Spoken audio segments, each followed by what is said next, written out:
Comment est-ce que tu as réfléchi au départ de ton podcast sur la question de l'accent en anglais? Est-ce que ça t'a Bah, ça, c'est bloqué? pareil. Est-ce que ça t'a fait peur? Non. Tu t'en foutais? Eh ben, ouais, en fait, ça fait 10 ans, presque 10 ans, non, ça fait 10 ans maintenant d'ailleurs, que j'habite en Irlande. Et tu vois, les commentaires sur mon accent, c'est bon, quoi, je les ai entendus. Euh, mais les Irlandais sont quand même sympas et ils se moquent pas. Et et j'ai compris en fait très vite que mon accent français, c'était une identité, quoi, de marque Mm.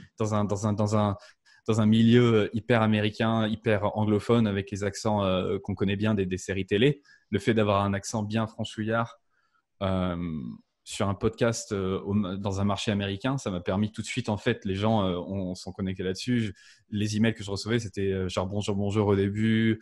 Ils parlaient de mon accent français. Enfin, tu vois, tout de suite, j'ai compris qu'en fait, ouais, les gens prenaient ça comme quelque chose d'unique, quoi, qu'ils aimaient bien. Tant que j'arrive à prononcer les noms, les Ouais. mots correctement, je pense que les gens s'en foutent un peu. Mais non, ça m'a jamais, en fait, ça m'a jamais trop fait peur, surtout au début. Mais je me souviens, surtout au début, j'ai reçu pas mal d'emails de Français qui travaillent à l'étranger en disant bah, ça m'a donné confiance en moi, ça m'a fait penser que je pouvais aussi faire quelque chose dans le marché anglophone alors que je suis français. Les Français ont quand même, je pense, surtout dans le marché du marketing, une vision d'eux-mêmes qui est pas top. Enfin, où ils se disent que les Américains sont meilleurs ou sont plus avancés, etc. Mais moi, voilà, si tu écoutes ce podcast maintenant, je te dis que si tu es français et que tu as envie de t'améliorer en anglais, tu peux. Et tant que tu te fais comprendre, il n'y a pas de souci, quoi. Mm. Je pense qu'il y a une vraie différence entre la prononciation et l'accent. Ou si tu prononces les mots n'importe comment, personne ne comprend ce que tu racontes. Mais si tu as un accent, les gens le sauront, quoi. C'est assez difficile pour un Français d'avoir un accent où on ne peut pas entendre que tu es au moins. Moi, les gens savent plus vraiment exactement d'où je suis, mais ils savent que je suis de quelque part. C'est genre. Ouais, ouais. Parce que mon accent est assez mixé parce que j'ai vraiment passé beaucoup de temps à l'étranger. Et notamment, j'ai passé beaucoup de temps à l'étranger à parler à des gens qui n'étaient pas non plus des anglophones. Donc, mon accent est vraiment mixé, mais ça ne sera jamais, tu vois. Enfin, les gens vont jamais penser que je suis né au Texas, tu vois. Euh, mais il y a une grande différence entre, tiens, j'entends que ce mec, il est un peu étranger et je comprends pas ce qu'il raconte. Et ça, j'en avais discuté avec notamment Alexandre Corbon, qui est un gars qui avait une grosse chaîne YouTube en France, qui est parti aux États-Unis et il a refait une grosse chaîne YouTube en anglais.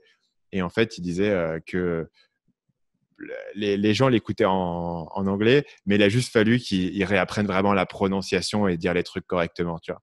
Et il passera jamais pour un Américain, ou enfin peut-être pas sans avoir, je sais pas, un coach hollywoodien qui l'accompagne, mais fondamentalement, c'est pas le plus important. À partir du moment où les gens peuvent comprendre ce que tu racontes. Exactement.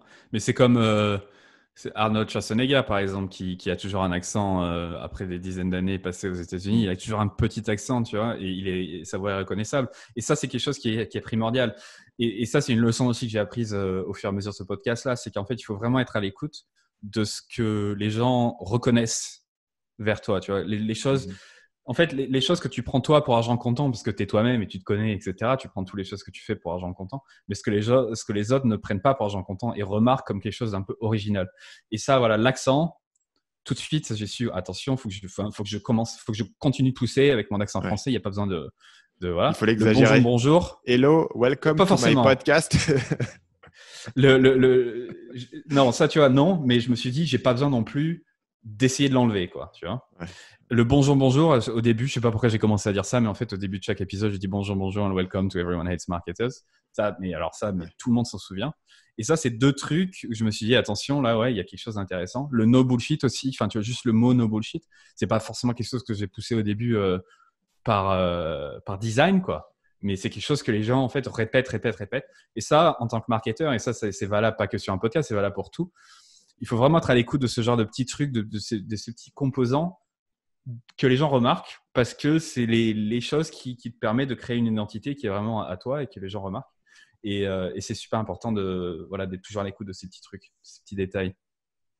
Salut, c'est Stan, j'espère que vous avez apprécié cet extrait du podcast Marketing Mania. Bien sûr, vous pouvez retrouver l'ensemble des épisodes du podcast, y compris les instructions sur comment vous abonner sur l'application Apple Podcast ou sur votre téléphone Android en vous rendant sur mon site à l'adresse marketingmania.fr/podcast. Je vous ai mis le lien dans la description de cette vidéo.